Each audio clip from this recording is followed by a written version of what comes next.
Bapak Ibu yang saya hormati, saya orang yang paling lemah di dalam pelajaran atau mata kuliah yang sifatnya hafalan. Satu saat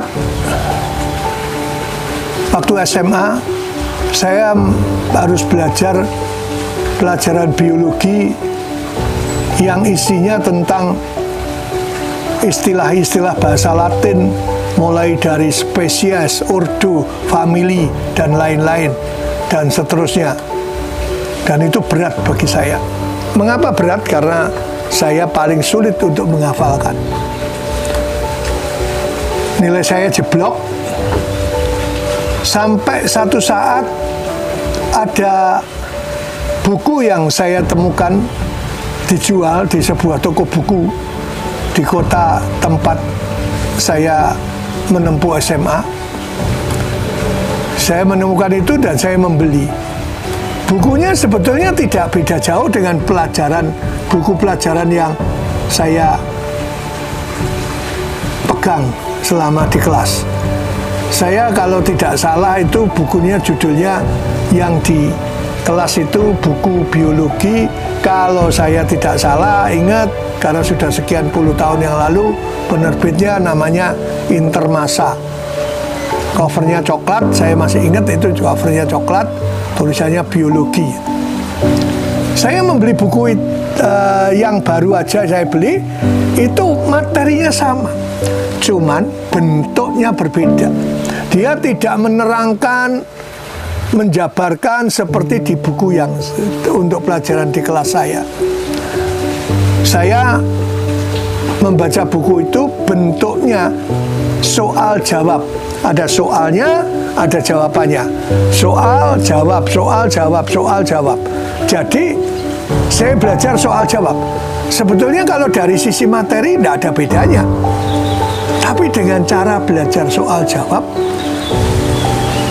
hafalan-hafalan yang di pelajaran biologi saat itu bisa masuk di otak saya. Dan nilai saya membaik. Pertanyaannya, mengapa seperti itu? Ternyata setelah saya bergelut di dunia buku, saya sadar bahwa gaya belajar orang, membaca orang berbeda-beda. Ada yang senang dengan banyak ilustrasi, ada yang senang dengan bentuk-bentuk singkat seperti PowerPoint, seperti ringkasan-ringkasan di dalam materi pada umumnya.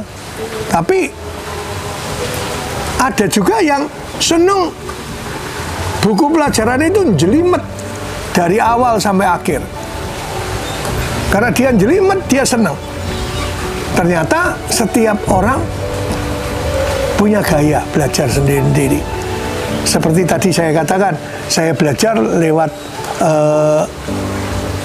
soal jawab, saya lebih masuk daripada saya mempelajari buku pelajaran yang menjelaskan secara detail. Bapak Ibu kalau menulis buku, jangan berusaha untuk meniru gaya orang.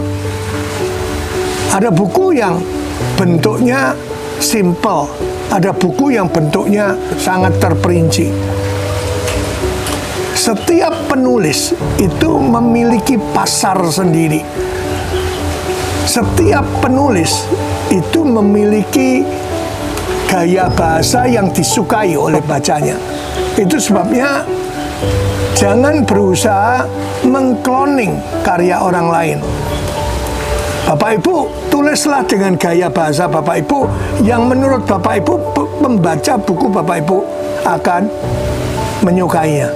Jadi tidak perlu berusaha sama dengan penulis si A, si B. Bahkan penulis si A, si B bukunya yang laris pun tidak perlu harus dicontoh, harus ditiru. Silahkan menulis dengan gaya Bapak Ibu sendiri. Karena gaya Bapak Ibu ada yang mencintai, ada pasar yang mencintai. Sekali lagi, jangan berusaha mengkloning gaya orang, tapi tulislah menurut cara Bapak Ibu. Terima kasih.